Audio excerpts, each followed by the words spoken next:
ગામ બોટાદ. મારું નામ વિજયભાઈ ગોવિંદભાઈ પરમાર, ગામ બોટાદ. અને આ વેરાયટી સારી છે, નીજુ વીડુનું શીરી. અને આમાં રોગચાળો ઓછો રહેશે અને ઉત્પાદન સારું છે અને રૂની ક્વોલિટી પણ સારી છે, વીણવામાં સારું છે. અને હું તો દરેક ખેડૂત મિત્રને વિનંતી કરીશ કે આ વેરાયટી વાવો બધા. Mobile number 98 249 96 295. કેટલા વીઘાસનો કપા કર્યો તમે? 5 વીઘાસનો કપા છે, 100 મણ જેવો વીણો છે અને હજી 10-15 મણ વીઘો આવશે. બરાબર.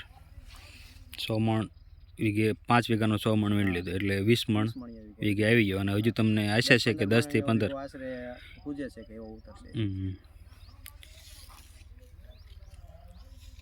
બીજું કાંઈ તમારે કેવું હોય તો? ના, ક્વોલિટી સારી છે. હું તો દરેક ખેડૂતને વિનંતી કરું કે આ ક્વોલિટી વાવો બધા. અને આ જલ્દી ઉત્પાદન આનું જલ્દી થાય છે, વેરાયટી જલ્દી વહેલી પાકતી છે, પાક આનો જલ્દી થાય છે અને ઉત્પાદન સારું આપે છે.